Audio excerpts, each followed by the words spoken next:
My name is Larry Rodriguez. I've been writing statements on behalf of the Chevron heiress for 7 years and 3 months. I don't know where she's at. Please find the Chevron heiress and place her in the protection of the federal government.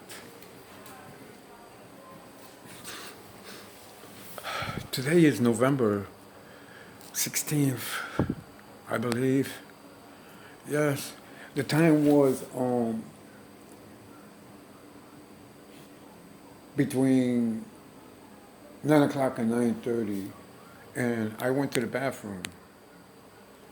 And I believe that when I went to the bathroom, somebody followed me, invisible, out of my room, went into the bathroom on the right hand side. And as I was approaching the bathroom, he jumped out and tried to get in my face to try to make it look like I was talking to him. And I tried to avoid looking at him. And that should be on film between 9:30, between 9 o'clock and 9:30, November 16th, 2020. And third floor. The cameras by the bathroom area, the cameras by the hallway area leading from my room to the bathroom, and the cameras by the stairwell that is also a path toward the bathroom. And he popped out in front of my face, and I turned my face fast, and I went into the bathroom. Then I came out of the bathroom, and I noticed that there was an invisible entity following me, right behind me. And this should be all on video, and I don't know whom. And he followed me into my room. So this is all orchestrated. This is not just happening. This is like a chain of events that's been, this is like a chain of events that's been premeditated. And it's premeditated by the cops from Houston, Texas. I don't know what they're gonna say now. I'm not sure. I mean, they have accused me of everything. There's paperwork, I believe, accusing me of everything, every crime. They keep changing my MOSs or my figure of crime everywhere I go. They keep doing this to prolong the surveillance, and they keep doing this to entrap me. And the government lets them follow me. I don't want these cops following me because they're placing my life in danger all the time.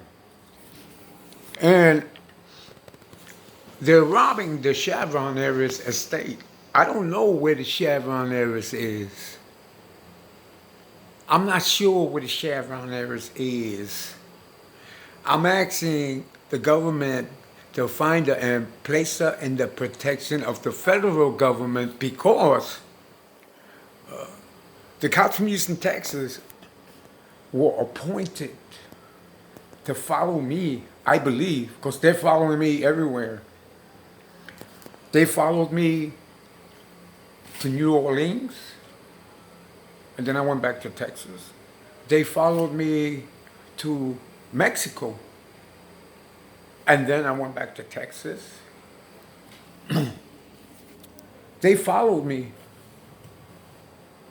everywhere I go. And everywhere I go, they have Chevron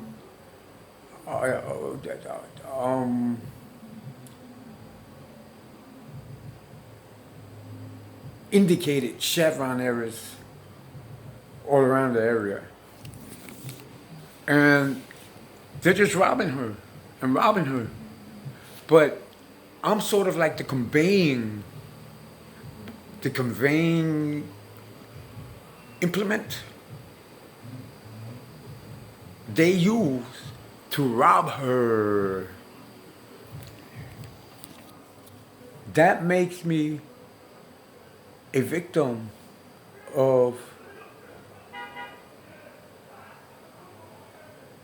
the allegations that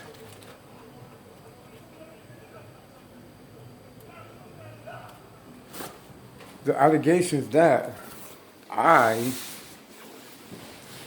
have made against the Chevron heiress. That makes me a victim in relation to the allegations I made on behalf of the Chevron heiress, because I'm being used to rob her. And look,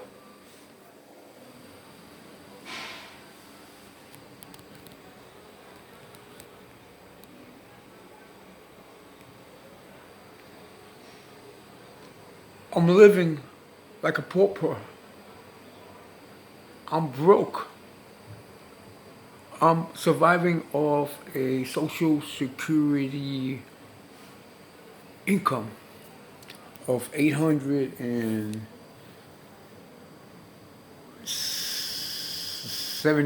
or something like that, give or take $2 or $3. That's my income monthly. I don't panhandle. I don't rob people. I tried to get a vendor's license, and the cops from Houston, Texas arranged for me not to have a vendor's license. And I don't know how they did that. I got the paperwork, but I don't know how and why they did that, because I had a vendor's license about 19 years ago, before I went to prison. And between the time that I went to prison and now,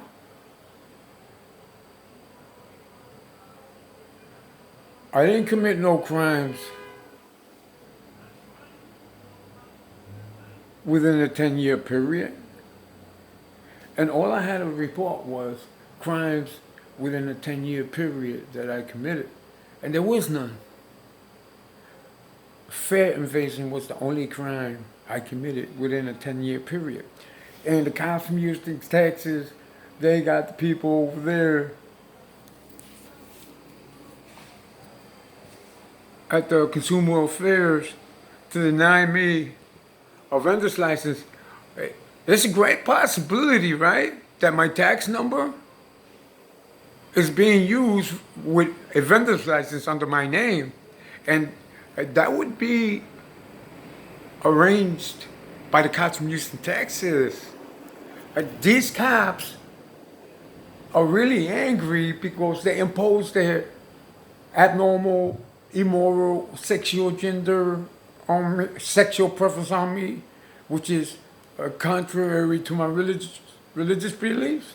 And I was kind, humble, and respectful. Initially, I said, yo, leave me alone with that. I don't want to, I don't do that. You're not supposed to be doing that anyway. You're a cop, and you're supposed to be watching me to see if I committed crimes. And I kept rejecting them respectfully, like, for 2 weeks. But, when you get irritated, especially with something like that, you start to like, all right, blah, blah, blah, blah, four-letter word, four-letter word, four-letter word, blah, blah, blah, blah, four-letter word, four-letter word. Leave me alone. I don't have those type of tendencies. Four-letter word, four-letter word, four-letter word. You understand? And they're consistent they're saying that in their actions, they're saying, having homosexuals around me all the time, in their actions, they're saying that you're going to embrace our sexual preference, or else we're going to keep violating you. We're going to lock you up. They're not saying this verbally. They're saying this with their actions. Because if I was to submit to their homosexual preference, they would stop to stalk me and stop to entrap me. Do you understand that? I can't go nowhere. I'm afraid to talk to people because there's always somebody following me. And I don't want to be seen speaking to a woman or a man. Because this woman and this man, they may and will get robbed. And these cops would arrange it that, see, we had him on film with this woman. He was there, he was there, he was all over the place with this woman. He was the last one to be seen with this woman. So, what I'm actually doing, by isolating myself from everybody, is protecting the women and the men that could be placed as victims to be used to entrap me as the victimizer. And I'm not trying to do that. Be a culprit or scapegoat. I'm not trying to let these cops set me up because I reject them. Who are they to say I gotta do this and I gotta do that? The legislature doesn't say I gotta do this, and the legislature doesn't say I gotta do that. So why are these cops telling me I gotta do that and I gotta do this? And the government is well aware of what these cops are doing. And they're not doing anything about it. It's like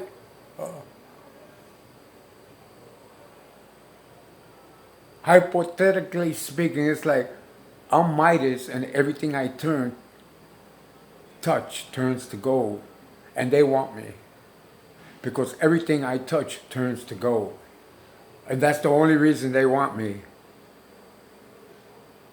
And that's the only reason they're stalking me now.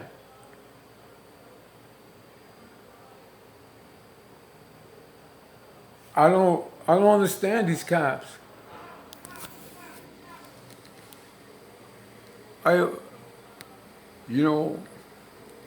They're pushing me into a corner, pressuring me. Pressure, bust, pipes. They want me to explode. They get people to violate me over and over and over again. Oh, there's always somebody new violating me the same way. There's always somebody new trying to entrap me the same way. In every building that I moved in, everybody that works in these, a good portion of the people that works in these buildings that I move into, every single building that I move into is persuaded to violate me. And I played the same games in every building. Where's the Chevron heiress? Where is she? Every building I lived in, they'll tell you that the Chevron heiress is somebody different. Where is the real Chevron heiress? And if these cops were the ones that presented all these different Chevron heiresses to the different people in the different buildings, right? That means that these cops know where the real Chevron heiress is.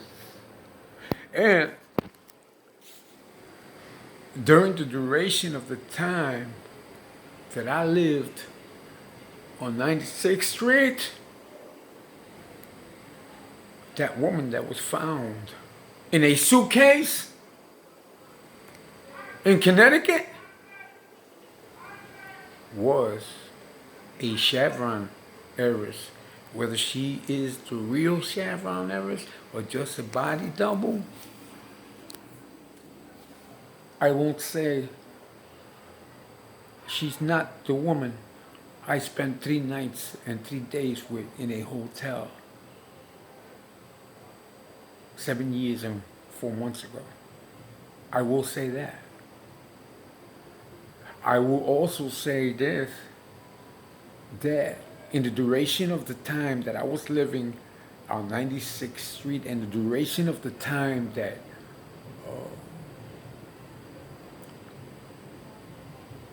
that woman was murdered, going back 2-3 months, check the Chevron heiress ATM withdrawals, bank withdrawals, and car purchases, and scrutinize if the woman in the suitcase was one of them. Take further note now, there was a conference with the mother of this woman. A news conference. That news conference was orchestrated, it was rehearsed. See, the reason I'm saying it was rehearsed, if you look at the mother when she's testifying,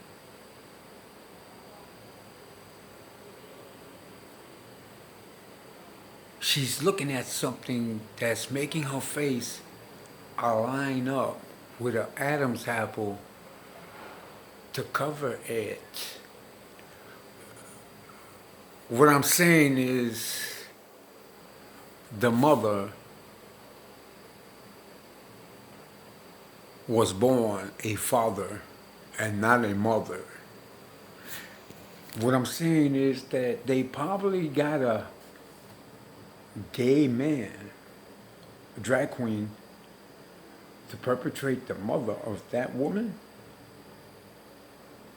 So when they went to look for the mother, they would never find the mother because the person that testified was the person that they interviewed on the news was a man. If you was to try to find that woman now, you would not find her. And if you were to find that woman now, she would say, I'm not a mother. I'm a man. Now, Judge, this is a complicated circumstance here. There's like crimes after crimes, and crimes committed to cover up that crimes, and other crimes committed to cover up those crimes. You know, like the domino effect will tell one lie, you got to tell another lie to cover up the first lie. But these guys got to commit a crime to cover up the next crime. And they're still committing crimes to cover up the next crime, And they've committed so many crimes that many of them are not even being scrutinized no more. And this is sort of a strategy with these cops. They overload the situation with different circumstances to drive the mastering, supervising authority witless. And it's like a defense mechanism for them. The government don't see this because the government is not trying to find this. They're not looking for this. They know it's there though, and they don't have to really look for it. They know where it's at, but they want to keep it swept under the rug because many of the government entities that are supervising parties of these subordinate criminal justice entities that are following me have somehow entwined themselves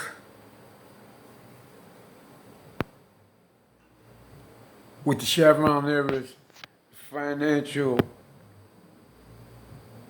estate, and